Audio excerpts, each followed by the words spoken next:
দাবালিত নদুৱাৰ আঞ্চলিক বড়ো ছাত্ৰ সন্থাৰ ৩৮তম বাৰ্ষিক অধিৱেশন। বড়ো ছাত্ৰ সন্থাৰ নদুৱাৰ আঞ্চলিক সমিতিৰ ৩৮তম বাৰ্ষিক অধিৱেশন দুদিনীয়া বৰ্ণাঢ্য কাৰ্যসূচীৰে অসম অৰুণাচল সীমান্তৰ সিজু বাথৌ আশ্ৰম স্কুল খেলপথাৰত অনুষ্ঠিত হৈ যায়। অধিৱেশনৰ প্ৰথম দিনা প্ৰতিনিধি পঞ্জীয়ন আৰু নিশাৰ ভাগত প্ৰতিনিধি সভা সম্পন্ন হয়। এই প্ৰতিনিধি সভাত নদুৱাৰ আঞ্চলিক বড়ো ছাত্ৰ সন্থাৰ আগন্তুক বৰ্ষৰ বাবে ৩১ জনীয়া নতুন সমিতিৰ গঠন হয়।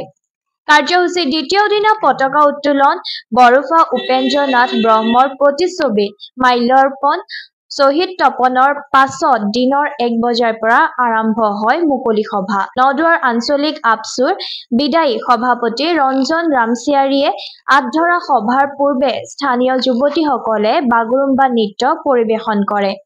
আদৰণি ভাষণ প্ৰদান কৰে আদৰণি সমিতিৰ সভাপতি মহন্ত ৰামচিয়াৰীয়ে। মুকলি সভাত উপস্থিত থাকি নিখিল বড়ো ছাত্ৰ সন্থাৰ উপসভাপতি খাৰমৰু ৱাৰীয়ে বড়ো বসতিপূৰ্ণ অঞ্চলবোৰত বড়ো সম্প্ৰদায়ৰ বিভিন্ন শিক্ষা দীক্ষাকে ধৰি ৰাস্তা-ঘাট বিদ্যালয়সমূহত ছাত্ৰ-ছাত্ৰীৰ অনুপাতে শিক্ষক-শিক্ষয়িত্ৰীৰ অভাৱ, বিশুদ্ধ খোৱাপানীৰ সমস্যা, বিজুলী বাতিৰ সমস্যা, স্বাস্থ্য আদি একুৰি সমস্যাৰে ভাৰাক্ৰান্ত হৈ আছে।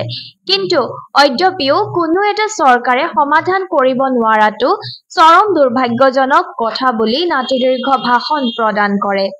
সভাত বড়ো ছাত্ৰ সন্থাৰ কেইবাগৰাকীও ছাত্ৰ নেতাই অংশগ্ৰহণ কৰি বড়ো জাতিৰ সৰ্বাংগীন উন্নয়নৰ বাবে অনাগত দিনত বিভিন্ন ধৰণৰ কাৰ্যপন্থা হাতত লোৱাৰ কথা উল্লেখ কৰি নিজৰ নিজৰ ভাষণ ব্যক্ত কৰে। ৰাতিৰ ভাগত বিভিন্ন ধৰণৰ সাংস্কৃতিক অনুষ্ঠান অনুষ্ঠিত হয়।